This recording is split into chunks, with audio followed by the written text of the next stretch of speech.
شاہینوں سے یہ درخواست ہے خوب ان کی ٹھکائی کریں تاکہ انڈیا کو دوبارہ پاکستان کی طرف بری نظر کرنے کی اور دوبارہ ایسی جسارت کرنے کی کبھی اس کو جرت باقی نہ رہے۔ پاکستان کے ازلی ابدی دشمن بھارت اور اس کے وزیر اعظم مودی نے خود ہی دہشت گردی کر کے جنگ مسلط کر دی۔ اللہ رب العالمین جو اپنے بندوں سے تقاضا کرتے ہیں وہ یہ ہے کہ جب کفار کے ساتھ مڈ بھیڑ ہو جائے، جنگ ہو جائے، لڑائی ہو جائے، تو پھر اللہ کے دشمنوں کے پریشر میں آ کر ان سے ڈر کر درمیان میں جنگ نہیں چھوڑنی چاہیے، بلکہ کافروں کی پوری قوت کو تباہ کر دینا چاہیے، ان کی کمر کو توڑ دینا چاہیے۔ پھر جب ان کی کمر اچھی طرح ٹوٹ جائے، تباہی ہو جائے ان کی، اور وہ دوبارہ لڑنے کے قابل نہ رہیں، تو تب تم نے جنگ کو ختم کرنا ہے۔ اللہ رب العالمین نے سورہ محمد صلی اللہ علیہ وسلم کی آیت نمبر 4 کے اندر فرمایا فَإِذَا لَقِيتُمُ الَّذِينَ كَفَرُوا فَضَرْبَ الرِّقَابِ حَتَّى إِذَا أَثْخَنْتُمُوهُمْ فَشُدُّوا الْوَثَاقَ فَإِمَّا مَنًّا بَعْدُ وَإِمَّا فِدَاءً حَتَّى تَضَعَ الْحَرْبُ أَوْزَارَهَا، کہ جب تمہاری کسی کافر قوم سے مڈ بھیڑ ہو جائے، جنگ ہو جائے، لڑائی ہو جائے،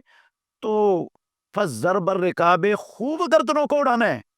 اتنا گردنوں کو اڑانا ہے، حتیٰ اذا اسخنتموہم، حتیٰ کہ جب تم ان کو خوب خاک آلود، خون آلود کر دو اور ان کو خوب قتل عام کر چکو اور ان کی کمر ٹوٹ جائے اور وہ لڑنے کے قابل نہ رہیں، ان کی لڑائی والی قوت تباہ ہو جائے، تو تب تم ان کے مردوں کو گرفتار کرو، ان کی عورتوں کو غلام اور لونڈیاں بناؤ، ان کے سامان کو مالی غنیمت بناؤ، حتیٰ تضع الحرب اوزارہا، حتیٰ کہ یہ کافر جو جرت کرتے ہیں مسلمانوں کے بارڈروں کو کراس کر کے مسلمانوں پر دہشت گردی کرنے کی، یہ دوبارہ اس سوچ کی طرف آ بھی نہ سکیں۔ اور رسول مکرم صلی اللہ علیہ وسلم کو اور رسول اللہ صلی اللہ علیہ وسلم کے جانثاروں کو غزوہ بدر کے بعد تھوڑی سی کوتاہی پر اللہ رب العالمین نے سخت ڈانٹ پلائی تھی، صرف اس وجہ سے کہ انہوں نے جنگ کو جلدی ختم کر دیا تھا۔ اللہ رب العالمین کی نصرت اور مدد تو آ ہی رہی تھی،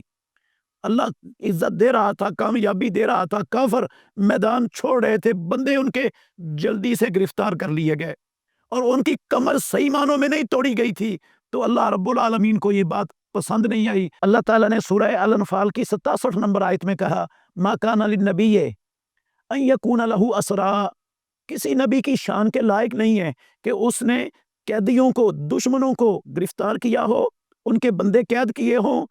ما کان للنبی ان یکون لہ اسرا حتی یثخن فی الارض، جب تک ان کو خوب قتل نہ کر دیتے اس وقت ان کے بندوں کو گرفتار کرنے کی رات کو اختیار نہیں کرنا چاہیے تھا، ان کی خوب کمر توڑ کر لڑائی کی قوت کو تباہ کر کے پھر ان کے بندوں کو گرفتار کرنے کا آغاز کرنا چاہیے تھا۔ یہ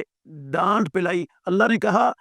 اگر اللہ رب العالمین کے پاس لولا کتاب من اللہ سبق لمسکم فیما اخذتم عذاب عظیم، اگر اللہ نے پہلے نہ لکھا ہوا ہوتا تو جو تم نے کیا ہے، فدیہ لے کر ان کافروں کو چھوڑ دیا ہے، ان کی قوت کمر توڑنے سے پہلے، ان کا خوب قتل عام کرنے سے پہلے ان کو پکڑا اور پھر فدیہ لے کر چھوڑ دیا، اگر پہلے لکھا ہوا نہ ہوتا رب کے ہاں تو اللہ رب العالمین کی طرف سے تمہیں سخت عذاب آتا۔ رسول اللہ صلی اللہ علیہ وسلم نے کہا صحابہ کو، رو رہے تھے پیارے پیغمبر فجر یہ قیدیوں سے فدیہ لینے کے بعد ان کو چھوڑ کر، ابو بکر بھی رو رہے تھے، عمر رضی اللہ عنہ نے پوچھا اللہ کے نبی کیوں رو رہے ہیں؟ آپ نے فرمایا میرے سامنے عذاب پیش کیا گیا ہے اس قدر قریب جتنا یہ فلاں چیز قریب ہے، تو اس بات پر کہ کافروں کی قوت کو توڑنے سے پہلے جنگ کو بند کیا گیا ہے۔ تو میری اپنی شاہینوں سے